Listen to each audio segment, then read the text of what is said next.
Hello everyone, this is Food is a Conversation, Alumni Edition, session 35. The number is growing every week. I am so happy and excited to introduce you to one of the new alumni members because for those who don't know these sessions, basically we use these weekly twice conversations, once in the morning on Thursdays and once in the evening on Tuesdays to introduce the ecosystem members who attended any of the educational programs organized by the Future Food Institute, let it be the Food Innovation Master Program what I attended in 2018 or the boot camps organized by FAO and the Future Food Institute since last year. And actually, spoiler alert, there is a second digital edition kicking off on the 20th of November.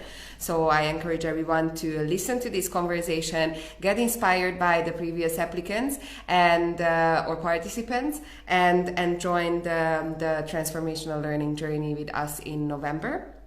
So these are very casual 30-minute conversations, and you will get to know their stories. How did they end up joining the Future Food Network? What are the key takeaways from the learning program, and what have they done since they graduated? That being said, some of them stayed in food, some of them are actually in other fields, so they will also tell you what could they utilize in any case in their daily work or life. And while I'm connecting Finland, so I would like to tell everyone, if you have any questions, please feel free to post it in the chat and we will make sure that we will find some time at the end to answer them or even during the conversation.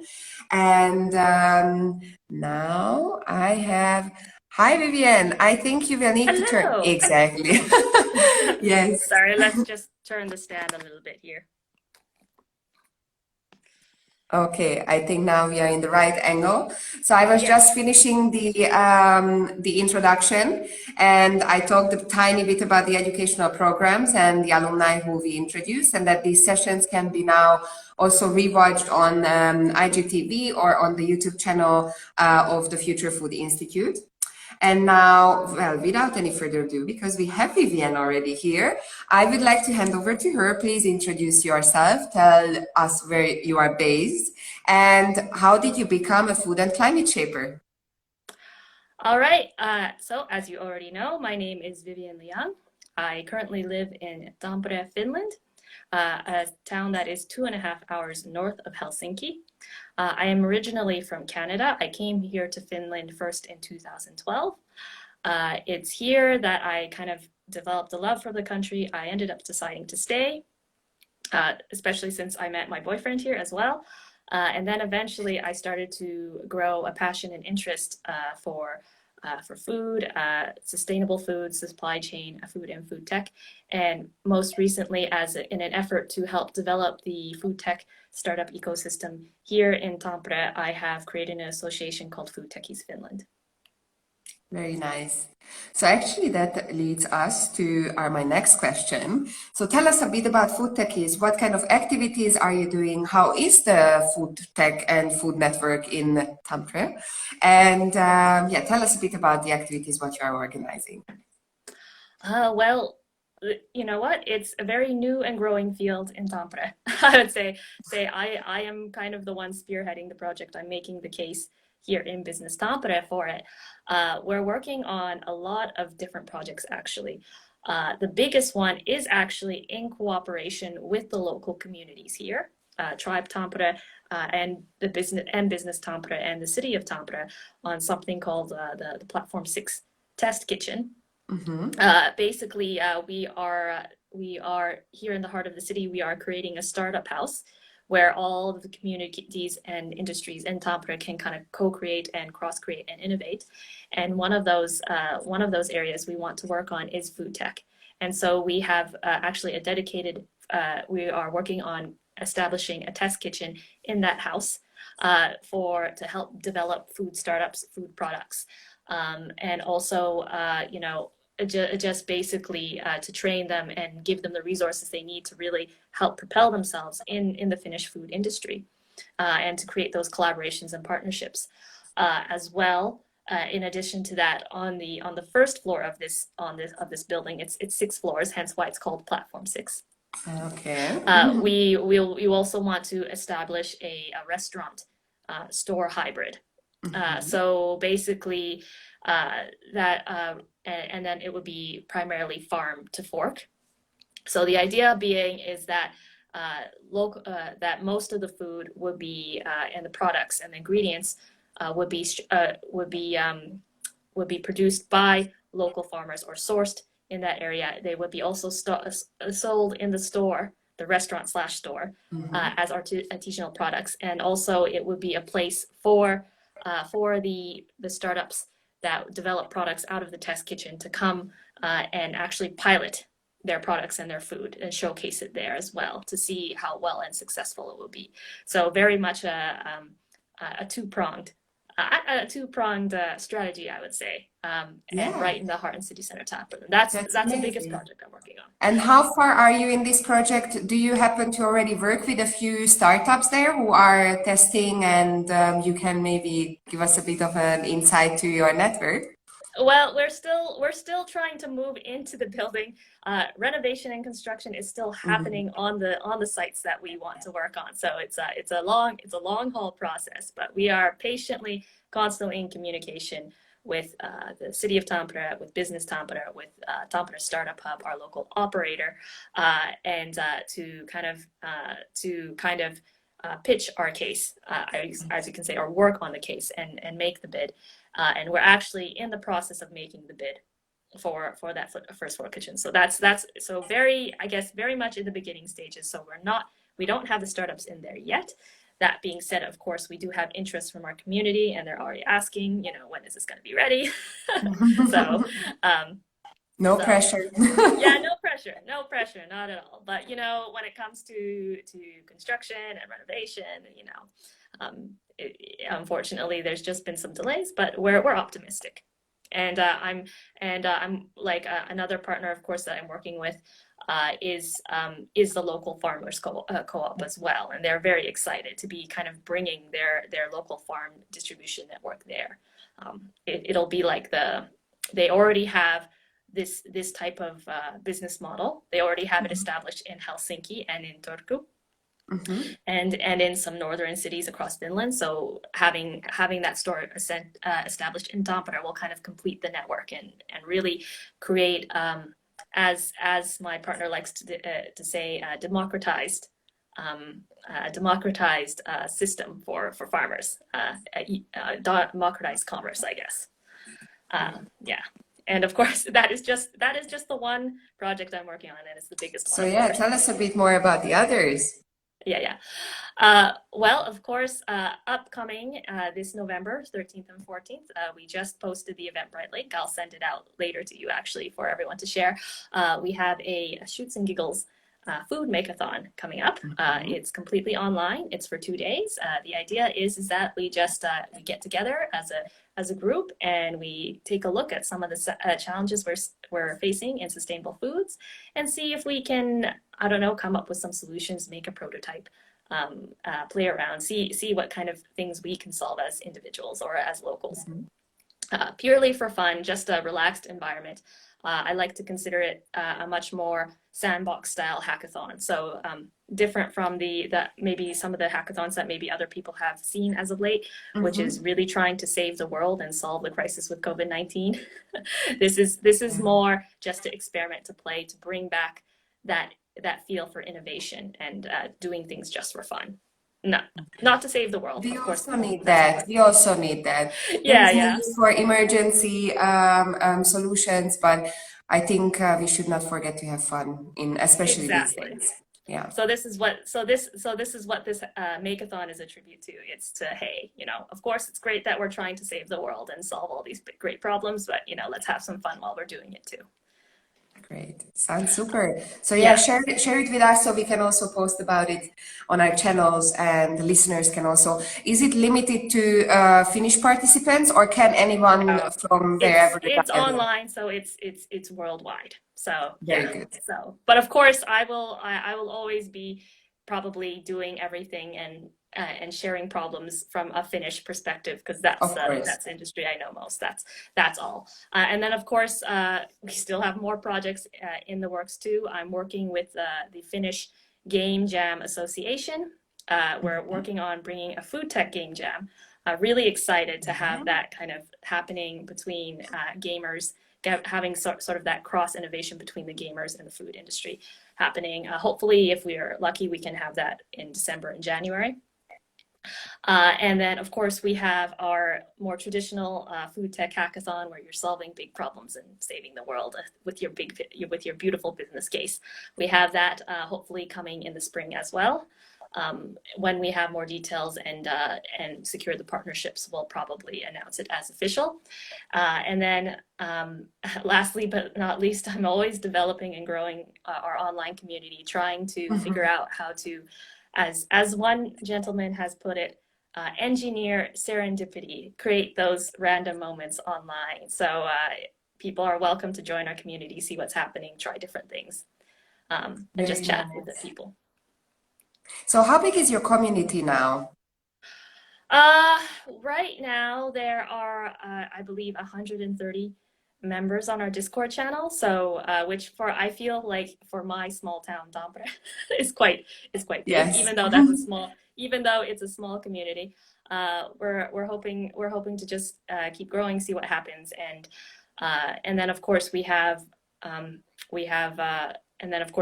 a very active handful of people in the community, just kind of constantly messaging and sharing all kinds of different news and projects and ideas all the time. That's amazing. And that's what we also need, because that helps us stay connected, stay up to date with all the news in the industry, maybe even see other solutions from outside of your immediate community. But yeah, that's very nice to see. And when exactly did you start Food Techies? Actually, I think only a couple of months before I joined the Future Food Bootcamp, actually. So my association was officially established in April. I did a food tech hackathon in June, and then right after that, actually, I managed to get in touch with Sarah Reversi, and she invited me to come to the Future Food Bootcamp, and I was like, of course, absolutely, why wouldn't I? And it was great to connect with so many people across the world who are so like-minded. It was a surprise for me because, of course, as you know, like I said, the food tech ecosystem in Tampere is still quite small. So it was just an absolute pleasure to see so many people being so active all over the world and doing similar projects to mine. Yeah. So, and if you think about it, it hasn't been even a full year and you already have more than 100 community members. So I think it's a pretty good rate or speed with growing the community. So thank you. I appreciate that. You just mentioned the digital bootcamp, where we actually, through what we got to know each other. And I think now you also mentioned a hackathon, a makeathon. So you have a lot of experience with this. And there is also a project which was born through the hackathon of the bootcamp called Tasty Teaching. Do you want to tell us a bit about this project, how this is progressing since then, and how did it actually happen? Well, of course, as you mentioned, the Tasty Teaching project was actually born out of the boot camp. I actually first met Gian and Evelina, my team members, and through the Future Food, we were just chatting. We had virtual coffees together. Then eventually, also Ineke and Marco also joined those virtual coffees, and so we kind of got to know each other. And then, so by the time the actual hackathon for that boot camp actually came about, we were since we kind of knew each other, we were like, hey, you want to get together and do it together? Let's give it a go. We all seem to be kind of getting along really well. And so it was really nice. And so we joined the hackathon together. We did the intense 48-hour thing, and people, and our team was like, "Oh my god!" And Gian, it was actually the most hilarious thing in the world. He is a trained chef from Cordon Bleu, but and he worked the hardest on that hackathon. But it was ironic because we were trying to. It was hilarious and ironic because we were trying to solve the crisis with healthy eating and mental health and wellness. And here Guillaume was, our cordon bleu trained staff, eating fast food because it was all he could get. Because it was all he could get at that time in India. I was like, yeah, we definitely need to solve this problem. So it was really a really awesome time, and it was actually I think it was kind of like, with the hackathon, it was just a really up and down moment where we're like, oh my God, we're never going to come up with a good solution, and then suddenly we just our whole team just kind of in the last few hours of the hackathon, we just had a moment, like an epiphany, like, oh, this is what we should do. This is our solution to the problem. And before we knew it, everything just came together. The team came together. We assembled our presentation, and went out with a bang. Marco just delivered an awesome pitch, awesome, beautiful pitch. The whole team really supported with just great prototypes and prototyping those lessons. And we ended up winning second place in that hackathon. So we're very proud of that. And we have managed to actually stay together since. Everyone loves the project, loves the idea. We're super passionate about it. Of course, we are experiencing all the same challenges that every startup faces right now. We're trying to learn how to work asynchronously across time zones. Just this weekend, we actually had daylight savings in Europe, but in India and South Africa, they did not have daylight savings. So we're like, oh my God, when are we actually meeting? And then we had to each of us had to send 10 or 20 messages trying to confirm which time zone we were in. And we're like, are we going to actually meet at this time now or not? Because, one of our team members has to now meet at midnight, meet us at midnight every single week. And so, but it's been good. And, I think throughout this entire thing, throughout the asynchronous work and maybe the confusion between trying to work together across different time zones and on different schedules, we have all kind of had the same feeling that we love the project, we want to go forward with it, and we will try and make this work somehow. Super. Would you mind telling in a few words to the audience, what is Tasty Teaching about? All right, of course, I'm sorry. Tasty Teaching, we are basically, so it's basically a startup that our startup wants to focus on promoting mental health and wellness by using food as a tool to promote it. So not necessarily giving a prescription of what you should eat, but using it more as an interactive tool to reconnect with food, to maybe understand food, to help slow down, and to rethink about the whole meditation, health and wellness in a more fun and interesting way. So that is what we're doing. A simple actually 5-minute exercise that we do actually is tea time. We've had lots of positive feedback within our own team. We're looking to actually start to prototype that simple tea time concept to with some new partners. And of course, any one of the attendees, if you want us to do a tea time with you to help you relax and reconnect with your life, your food, we're happy to do that. So basically that's what we are at that stage. We're focusing on mental health and wellness, and we're focusing on how to use food in a way that is interactive and fun to help combat the stress that people are really feeling right now, and help people reconnect with each other and with their food and with cooking. I think it's definitely well needed, and I don't think it's just a location specific need, but it's worldwide. And I'm still very upset about the fact that once we started the tea time and then suddenly we had to go live, so we had to cut it halfway. So I only had half of the experience, so we have to catch up with that. Well, we'll give you the full experience. Yes, please. So, and that's I'm also very happy to see that teams after the hackathon from the bootcamp actually still stay on working on a project and be enthusiastic about it. So if you would need to tell me a bit more about your takeaways from the bootcamp, from this 4-week part-time course, what would that be? Yeah. Of course, first and foremost, the first takeaway, it was my team. They've been really awesome. We really connected. We have lots of fun together. We have the funniest chats. So it's been great to just connect with such like-minded people and to find them literally all around the world. So very grateful for that and for Future Food for giving us the platform that allowed us to meet.